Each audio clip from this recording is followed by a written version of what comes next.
قل إن كان آباؤكم وأبناؤكم وإخوانكم وأزواجكم وعشيرتكم وأموال اقترفتموها وتجارة تخشون كسادها ومساكن ترضونها أحب إليكم من الله ورسوله وجهاد في سبيله فتربصوا حتى يأتي الله بأمره والله لا يهدي القوم الفاسقين صدق الله المولانا العظيم وبلغنا رسوله النبي الأمين المعين المتين الكريم ونحن على ذلك لمن الشاهدين والشاكرين والحمد لله رب العالمين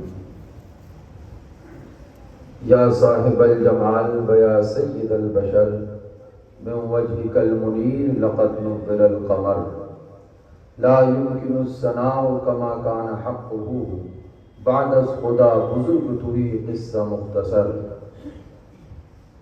بلغ العلا بکمالہ کشف الدجا بجمالہ حسنت جمیع خصالہ صلو علیہ وآلہ زمین و زمان تمہارے لیے مکین و مکان تمہارے لیے چنین و چنا تمہارے لیے بنے دو جہاں تمہارے لیے دہن میں زباں تمہارے لیے بدن میں ہے جان تمہارے لیے یا رسول اللہ ہم آئے یہاں تمہارے لیے اٹھیں بھی وہاں تمہارے لیے۔ انتہائی ادب و احترام کے ساتھ اپنی اور ساری کائنات کے آقا و مولا سرور انعام مالک دو جہاں احمد مجتبیٰ لمبے لمبے ہاتھوں سے بھیک دینے والے بے سہاروں کے سہارے اندھیری قبر میں کام آنے والے شفاعتی اہل قبائل کا نغمہ حسین و جاں فضا سنانے والے آقا انعامدار محبوب پروردگار مکی سردار مدنی تاجدار احمد مجتبیٰ سرکار محمد مصطفیٰ صلی اللہ تعالی علیہ وسلم کی بارگاہ عالیہ و پناہ میں بآواز بلند جھوم کر درود پاک کر نذرانہ پیش کریں، پڑھیں اللہم صلی علی سیدنا و نبینا و شفیعنا و حبیبنا و مولانا محمد بارک وسلم صلاۃ و سلاما علیک یا رسول اللہ، علیک صلاۃ و تسلیم پر اور زور و آواز سے پڑھیں اللہم صلی علی سیدنا نبینا شفیعنا حبیبنا مولانا محمد بارک وسلم صلاۃ و سلاما علیک یا رسول اللہ، علیک صلاۃ و تسلیم۔ کی محمد سے وفا تو نے تو ہم تیرے ہیں، کی محمد سے وفا تو نے تو ہم تیرے ہیں، یہ جہاں چیز ہے کیا لوح و قلم تیرے ہیں۔ اور اعلیٰ حضرت جب بولے تو اعلان فرماتے ہیں بول دو انہیں جانا انہیں مانا نہ رکھا غیر سے کام، انہیں جانا انہیں مانا نہ رکھا غیر سے کام، للہ الحمد میں دنیا سے مسلمان گیا۔ آپ کے سامنے پچھلے گزشتہ جمعے کو ہم نے چند باتیں کری تھی، ہو سکتا ہے آپ کو یاد ہو یا چائے کی چسکی لیتے لیتے آپ ہماری باتیں بھول گئے ہوں۔ ہوتا یوں ہی ہے کہ ہم ضروری باتیں کرتے ہیں مگر ہوٹلوں کو اللہ آباد رکھے کہ وہاں پہ آپ چائے کی چسکیاں لے کے ہماری ضروری باتوں کو بھول جاتے ہیں۔ غلطی ہوٹل کی نہیں، ہوٹل والے کی نہیں ہے، غلطی آپ کے ذہن اور فکر کی ہے۔ آپ کیا سوچتے ہو، آپ کیا سمجھتے ہو نہیں معلوم، لیکن ہم نے پچھلی بار آپ سے جو باتیں کہی تھی وہ یہ کہی تھی کہ اللہ تعالیٰ نے قرآن پاک میں آیت نازل فرمائی انا ارسلناک شاہدا و مبشرا و نذیرا لتؤمنوا باللہ ورسولہ وتعزروہ وتوقروہ وتسبحوہ بکرۃ و اصیلا۔ یہ تمہید ایمان کا پہلا درس تھا جو ہم نے گزشتہ جمعے کو آپ کے سامنے رکھا۔ اعلیٰ حضرت رضی اللہ تعالی عنہ اس آیت کریمہ کو نقل فرمانے کے بعد ارشاد فرماتے ہیں کہ اللہ تعالیٰ نے تین چیزیں قرآن مجید اتارنے اور محبوب کو بھیجنے کا سبب بتایا۔ نمبر ایک کہ فرماتے ہیں اعلیٰ حضرت خدا فرماتا ہے لِتُؤْمِنُوا بِاللَّهِ وَرَسُولِهِ تاکہ لوگ اللہ پر اور اس کے رسول پر ایمان لائیں۔ نمبر دو وَتُعَزِّرُوهُ وَتُوَقِّرُوهُ اور اللہ کے رسول ہمارے پیارے آقا صلی اللہ علیہ وسلم کی تعظیم و توقیر کریں، یہ نمبر دو۔ نمبر تین وَتُسَبِّحُوهُ بُكْرَةً وَأَصِيلًا اور لوگ اللہ کی صبح و شام عبادت میں رہیں۔ مفہوم آیت مقدسہ ان تین باتوں کو قرآن نے آپ کے سامنے بیان کیا۔ اور اعلیٰ حضرت نے اس کو تمہید ایمان شریف میں نقل فرمایا۔ 3 باتوں کا اعلیٰ حضرت نے شمار فرمایا اور اعلیٰ حضرت نہیں بلکہ خدا نے شمار فرمایا۔ سب سے پہلے اپنے اور اپنے محبوب پر ایمان کا ذکر فرمایا، اس کے بعد میں اپنے محبوب کی تعظیم و توقیر کا تذکرہ کیا، اس کے بعد آخر میں اپنی عبادت کو رکھا۔ ان 3 ترتیب جو قرآن پاک نے بیان کری، تینوں باتوں کی جو ترتیب قرآن پاک نے بیان کری، اس سے صاف واضح ہو گیا کہ سب سے پہلے ہمیں اللہ اس کے رسول پر ایمان لانا ہے۔ سب سے پہلے کیا کرنا ہے؟ اللہ اس کے رسول پر ایمان لانا ہے۔ اب اس کے بعد ہمیں کیا کرنا ہے؟ سب سے پہلے اللہ اور اس کے رسول جل جلالہ و صلی اللہ علیہ وسلم پر سچے دل سے ایمان لانا ہے، مومن مسلمان بننا ہے۔ اس کے بعد دوسرا کام کیا ہے؟ تو قرآن بتاتا ہے کہ دوسرا کام یہ ہے وَتُعَزِّرُوهُ وَتُوَقِّرُوهُ، دوسرا کام آپ کا یہ ہے کہ اللہ کے رسول اپنے پیارے آقا کی تعظیم و توقیر کرنا ہے۔ دوسرا کام کیا ہے؟ تعظیم و توقیر کرنا ہے۔ تیسرا کام کیا ہے؟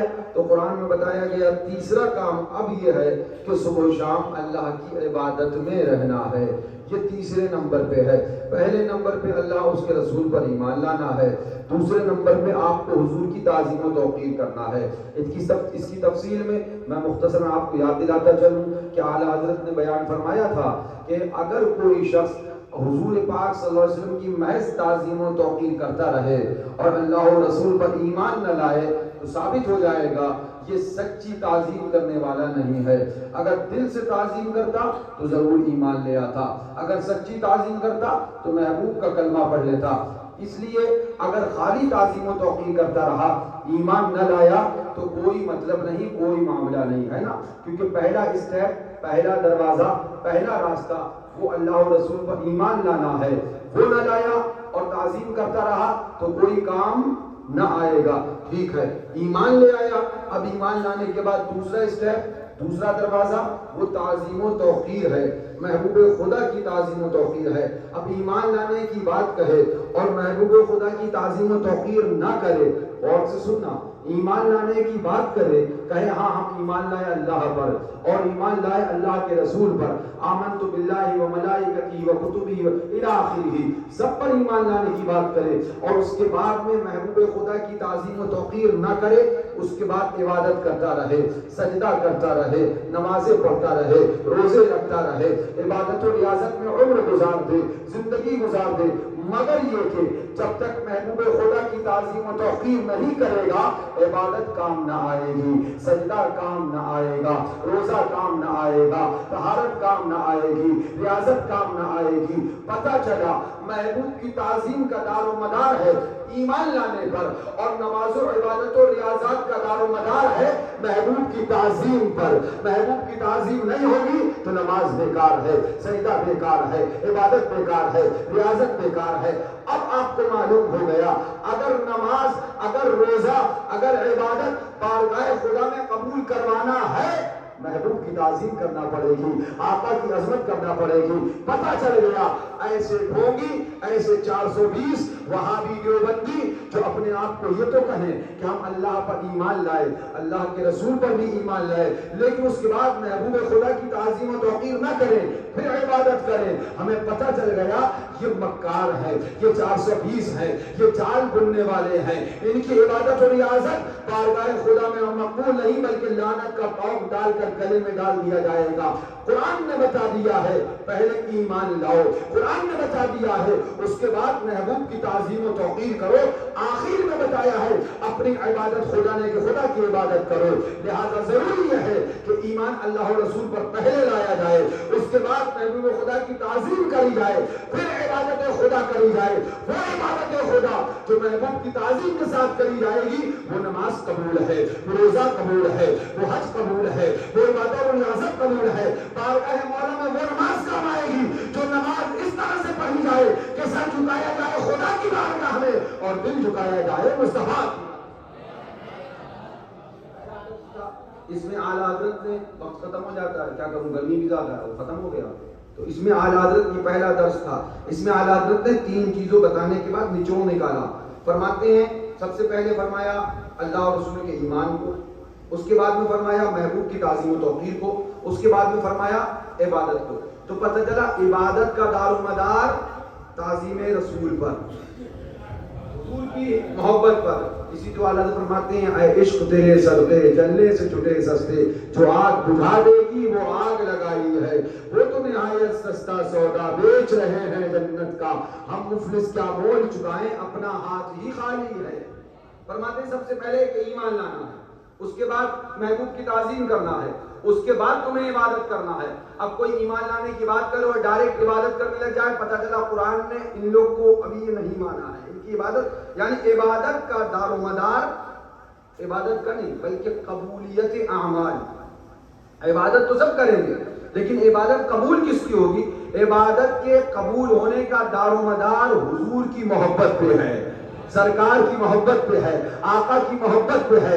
جو محبت محبوب خدا نہیں کرے گا عبادت اس کی قبول نہیں ہوگی. لہذا اگر عبادت قبول کروانا ہے تو آقا سے محبت کرو، سرکار سے محبت کرو. پھر سرکار سے محبت کا کیا مطلب معیار ہونا چاہیے؟ وہابیوں کے ساتھ کھاؤ، دیوبندیوں کے ساتھ ناشتہ کرو، راکسی اور شیعوں کے ساتھ بیٹھ کے چائے پیو نہیں. آؤ قرآن پڑھو اور دوسرا سبق پڑھیں. چند نماز آپ کو یہ بھی سنا دے. اعلیٰ حضرت فرماتے ہیں قل ان کان آباؤکم وابناؤکم واخوانکم وازواجکم وعشیرتکم واموال اقترفتموها وتجارة تخشون کسادها ومساكن ترضونها احب اليكم من الله ورسوله وجهاد في سبيله فتربصوا حتى ياتي الله بامره والله لا يهدي القوم الفاسقين. اے نبی تم فرما دو، اے نبی تم فرما دو کہ اے لوگو اگر تمہارے باپ، تمہارے بیٹے، تمہارے بھائی، تمہارے بیویاں، تمہارا کنبہ، تمہاری کمائی کے مال اور وہ سوداگری جس کے نقصان کا تمہیں اندیشہ ہے اور تمہاری پسند کے مکان، ان میں سے کوئی بھی چیز کیا اشمتی آ گئے باپ کو بیٹے سے الگ کرو، بھائی کو بھائی سے الگ کرو، بیٹے کو پناہ سے الگ کرو؟ نہیں ہے، یہ تو قرآن ہے. مانے گا تو مسلمان ہے ورنہ گیا ایمان ہے. یہ قرآن ہے. کیا فرما دیا؟ پھر سے ترجمہ سنو مفہوم آیتوں کا. اے نبی تم فرما دو کہ اے لوگوں اگر تمہارے باپ، تمہارے بیٹے، تمہارے بھائی، تمہاری بیویاں، تمہارا کنبہ، تمہاری کمائی کے مال، وہ سوداگری جس کے نقصان کا تمہیں اندیشہ ہے اور تمہاری پسند کے مکان، ان میں کوئی بھی چیز اگر تم کو اللہ اور اس کے رسول صلی اللہ علیہ وسلم کی راہ میں کوشش کرنے سے زیادہ محبوب ہے، زیادہ پسندیدہ ہے، یعنی تمہیں اللہ کی راہ سے زیادہ اپنے بیٹے سے محبت ہے، اللہ کی راہ سے زیادہ اپنی بیوی سے محبت ہے، راہ خدا سے زیادہ اپنے کنبے سے محبت ہے، راہ خدا کی محبت سے زیادہ اپنی کمائی سے محبت ہے، راہ خدا سے زیادہ اپنے دھندے سے محبت ہے، راہ خدا سے زیادہ اپنے بزنس سے محبت ہے. تو ہوگا کیا؟ تم پر رحمت نازل ہوگی یا تم پر عذاب نازل ہوگا؟ خدا فرماتا ہے بیٹا ہو، بھائی ہو، پٹیدار ہو، رشتہ دار ہو، ناطے دار ہو، قرابت دار ہو، اپنا ہو، پرایا ہو، کنبہ ہو، قبیلہ ہو، گاؤں ہو، محلہ ہو یا شہر ہو یا بستی ہو، کہیں کا ہو، اگر ان میں کسی سے بھی زیادہ تمہیں راہ خدا سے محبت نہیں ہے بلکہ راہ خدا کے مقابلے میں تم اپنی بیوی سے زیادہ محبت کرتے ہو، اولاد سے زیادہ محبت کرتے ہو، باپ سے زیادہ محبت کرتے ہو، بیٹے سے زیادہ محبت کرتے ہو، تو تمہارا نتیجہ کیا ہوگا؟ تو ہمارا گیا ان میں کوئی بھی چیز اگر تمہیں اللہ اور اس کے رسول صلی اللہ علیہ وسلم اور اس کی راہ میں کوشش کرنے سے زیادہ پسند ہے تو انتظار رکھو، انتظار رکھو، گھبراؤ نہیں، انتظار رکھو. اللہ تم پہ رحمت نازل نہیں فرمائے گا تو انتظار رکھو یہاں تک اللہ تم پر عذاب نازل فرمائے گا. اللہ تم پر اپنا بولیے کیا نازل فرمائے گا؟ رحمت. اللہ تم پر کیا نازل فرمائے گا؟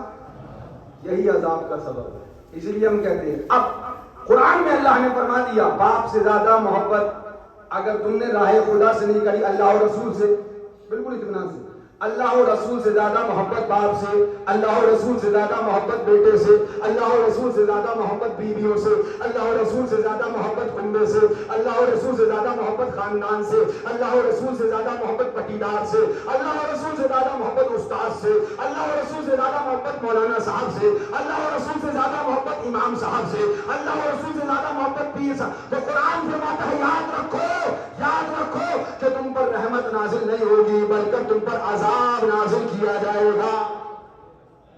اب ہم سمجھیں گے کیسے کون کس سے زیادہ محبت کرتا ہے۔ دعویٰ تو سب یہی کرتے ہیں، ہم اللہ اور رسول سے زیادہ محبت کرتے ہیں، بیٹے سے زیادہ، باپ سے زیادہ، آپ بھی کرتے ہو میں بھی کرتا ہوں۔ ہم سمجھیں گے کیسے؟ سمجھنے کا طریقہ بتاؤں؟ ہم یہ دیکھیں گے اپنے باپ کے گالی دینے والے کو بیٹے کے ولیمے کو بلاتا ہے کہ نہیں بلاتا ہے؟ اگر باپ کے گالی دینے والے کو، جس نے باپ کو گالی دی ہے اور بیٹا اپنے ولیمے میں نہیں بلاتا ہے، اور رسول پاک کے گالی دینے والے وہابی دیوبندی کو بلاتا ہے، سمجھ جائیں گے رسول سے محبت کم ہے اور اپنے باپ سے محبت زیادہ ہے۔ اگر ماں کو گالی دینے والے کو اپنے جنازے سے باہر نکال دیتا ہے اور رسول کے گستاخ کو جنازے سے باہر نہیں نکالتا ہے، سمجھ جائیں گے کہ رسول سے محبت کم ہے اور ماں سے محبت زیادہ ہے۔ اگر تمہارے دھندے کے اندر کوئی تمہیں چوپٹ کر دے اور دھوکہ دے دے اور تمہارا مال ضبط کر دے اور تمہیں دھوکہ دے کے تمہارے مال پہ ناجائز قبضہ کر لے، اب ہم دیکھیں گے اگر تم اس کو چھوڑتے ہو اور رسول کے گستاخ کو نہیں چھوڑتے ہو، پتہ چل جائے گا تمہیں مال سے محبت زیادہ ہے، رسول سے محبت کم ہے۔ اگر رسول سے محبت ہے، اگر سچی رسول سے محبت ہے تو باپ کے دشمن کو بعد میں چھوڑے گا، آقا کے دشمن کو پہلے چھوڑ دے گا، بھائی کے دشمن کو بعد میں چھوڑے گا، سرکار کے دشمن کو پہلے چھوڑے گا، ماں کے دشمن سے بعد میں تنکا توڑے گا، رسول پاک کے دشمن سے پہلے الگ ہو جائے گا۔ جو ایسا کرے گا پتہ چل جائے گا یہی سچا مسلمان ہے، یہی سچا عاشق رسول ہے۔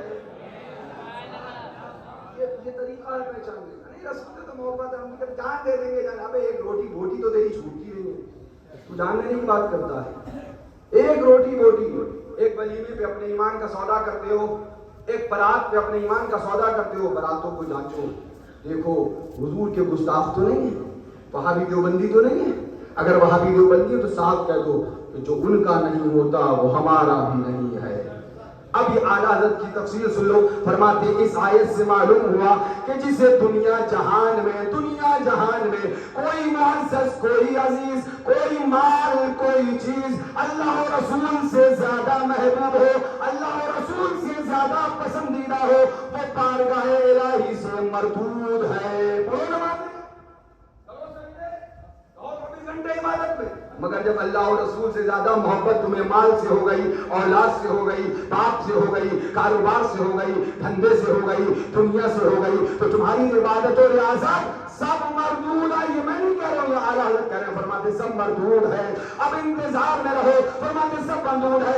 اللہ اسے اپنی طرف راہ نہیں دے گا، اسے عذاب الہی کے انتظار میں رہنا چاہیے۔ آج ہم پہ عذاب ہو رہا ہے کہ نہیں ہو رہا؟ آپ سے پوچھ رہا ہوں، آج عذاب ہو رہا ہے کہ نہیں ہو رہا ہے؟ کیا حالت ہو گئی ہماری جگہ ذلیل و خوار ہیں، رسوا ہیں، پریشان ہیں، عذاب ہو رہا ہے کہ نہیں ہو رہا ہے؟ تو رب نے کوئی چیز چھپائی نہیں ہے، سب چیز چھاپ دی ہے، تمہیں اندھیرے میں نہیں رکھا ہے، اجالا دیا ہے۔ قد جاءکم من اللہ نور، تمہیں روشنی دی ہے۔ رب نے پہلے ہی بتا دیا تھا اگر میرے اور میرے محبوب کے گستاخوں سے دوستی کرو گے تو تمہارے اوپر عذاب ہی آئے گا، اگر میرے اور میرے محبوب کے دشمنوں سے تم پیار کرو گے تو تم پر عذاب ہی نازل کیا جائے گا، اگر تم اللہ اور اس کے رسول کے مقابلے میں باپ کی نبھاؤ گے، بیٹے کو نبھاؤ گے، پٹیدار کو نبھاؤ گے، رشتے دار کو نبھاؤ گے، اپنے خاندان والوں کو نبھاؤ گے، کاروباری کو نبھاؤ گے، دھندے والوں کو نبھاؤ گے، بزنس والوں کو نبھاؤ گے، اللہ اور رسول کے مقابلے میں ان سب کی رعایت کرو گے تو یہ مت سمجھنا تمہیں خدا رحمت دینے والا ہے، خدا برکت دینے والا ہے۔ یاد رکھنا خدا تم پر عذاب نازل کرے گا۔ 1445 سال سے قرآن اس بات کا اعلان کرتا چلا رہا ہے، مگر قوم نہیں سدھر رہی ہے، قوم نہیں مان رہی ہے، در کھانا کھایا جا رہا ہے، در ولیموں میں جایا جا رہا ہے، در وہابیوں سے رشتہ کیا جا رہا ہے، در دیوبندیوں کے ہاتھ میں اپنے ایمان کا سودا کیا جا رہا ہے، ایک روٹی اور دو روٹی پر اپنا دین بیچا جا رہا ہے، اپنا مذہب کا سودا کیا جا رہا ہے۔ اتنے زمانے سے رب تمہیں اعلان کر رہا ہے سمجھ جاؤ ورنہ عذاب آ جائے گا، سمجھ جاؤ تم نہیں سمجھے تو عذاب آ گیا۔ اب کائے پریشان ہو، خود کردہ رہا علاج نیس۔ اب آپ کہو گے حضرت نتیجہ کیا ہے؟ تو درس سن لو تھوڑا سا اور۔ فرماتے ہیں اس آیت سے معلوم ہوا کہ جسے دنیا جہان میں کوئی معزز، کوئی عزیز، کوئی مال، کوئی چیز اللہ رسول سے زیادہ محبوب ہو۔ گھڑی دیکھ رہا ہوں نا، میں بھی دیکھ رہا ہوں، کبھی ہوٹل پہ بھی دیکھ لیا کرو، کبھی ہوٹل پہ بھی دیکھ لیا کرو گھڑی، مسجد میں گھڑی آ جاتی ہے، شیطان یہاں بھی بیٹھا نہیں سکتا۔ سنو کیا فرماتے ہیں اعلیٰ حضرت کی آیت سے معلوم ہوا کہ جسے دنیا جہان میں کوئی معزز، کوئی چیز، کوئی عزیز، کوئی مال، کوئی چیز اللہ اور رسول سے محبت زیادہ پسند، زیادہ محبوب ہو، اسے بارگاہ وہ فرماتے ہیں وہ بارگاہ الہی سے مردود ہے، اسے اللہ اپنی راہ، اپنی طرف راہ نہ دے گا، اسے عذاب الہی کے انتظار میں رہنا چاہیے۔ اب اعلیٰ حضرت آگے حدیث نقل فرماتے ہیں، تمہارے پیارے نبی، ہمارے پیارے آقا ارشاد فرماتے ہیں، لا یؤمن احدکم حتی اکون احب الیہ من والدہ وولدہ والناس اجمعین۔ آقا فرماتے ہیں تم میں کوئی مسلمان نہ ہوگا، کب مسلمان ہوگا؟ یہ تو آیت سنی آپ نے، اب سنو حدیث، تم میں کوئی مسلمان نہ ہوگا جب تک، آقا فرماتے ہیں، وہ مجھ سے اپنے ماں باپ سے زیادہ، اپنی اولاد سے زیادہ، بلکہ سب آدمیوں سے زیادہ مجھ سے محبت نہ کر لے۔ اب سب سے زیادہ محبت جب حضور سے کرو گے تب مسلمان ٹھہرو گے۔ ٹوپی لگانا اسلام نہیں ہے، کرتا پہننا اسلام نہیں ہے، صدری پہننا اسلام نہیں ہے، صحابہ باندھنا اسلام نہیں۔ بہت سے صحابہ باندھے رہتے ہیں، کیا سب مسلمان ہیں؟ کل ایک نکاح پڑھانے گیا، میں تو سمجھ بھی نہیں پایا، اس کا نام پتہ نہیں کون سی تھا، اور اتنی بڑی ٹوپی لگا کے کہہ رہا حضرت السلام علیکم۔ میں نے وعلیکم السلام، بھائی یہ سب خیریت تو ہے؟ کیا ٹوپی لگانے والا مسلمان ہو گیا؟ کیا صافہ باندھنے والا؟ ورنہ جتنے پنجابی ہیں سب مسلمان ہو جائیں۔ پتہ کیا چلا ایمان کیا ہے؟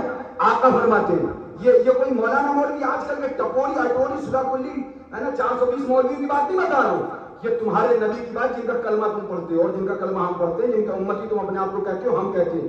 آقا فرماتے ہیں تم میں سے کوئی اس وقت تک مسلمان ہی نہ ہوگا جب تک وہ سب سے زیادہ محبت حضور سے نہ کر لے۔ اب فیصلہ تمہیں کرنا ہے، اپنے دشمن کو برات میں نہیں بلاتے ہو، اپنے دشمن کو ولیمے میں نہیں کھلاتے ہو، تو وہابی کو کیسے کھلاتے ہو، دیوبندی کو کیسے کھلاتے ہو؟ یاد رکھو، آخر میں بات کہہ دو اور اعلان کر دو، آقا کی محبت کرنے والے ہو، دعا کروں گا یوں ہی ہوئے، اللہ ایسا ہی فرمائے، تم سچے آقا کے عاشق بنو، سچے آقا کے وفادار بنو۔ مگر اس کی پہچان یہ ہے، چاہے جنازہ ہو، چاہے ولیمہ ہو، چاہے دسواں ہو، چاہے بیسواں ہو، چاہے 40واں ہو، چاہے عرس ہو، چاہے لنگر ہو، کوئی بھی معاملہ ہو، اگر گستاخ رسول آئے تو اعلان کر دو، ہم اب ولیمے میں نہیں کھائیں گے، ہم اب جنازے میں نہیں نماز پڑھیں گے، پہلے گستاخ رسول کو نکالا جائے گا، پھر عبادت خدا کو ادا کیا جائے گا۔ دوسرا درس تھا، انشاءاللہ تیسرا درس اگلے جمعے کو دیا جائے گا۔ وقت زیادہ ہو گیا، میں معافی چاہتا ہوں۔ وآخر دعوانا ان الحمدللہ رب العالمین۔ السلام علیکم ورحمۃ اللہ وبرکاتہ۔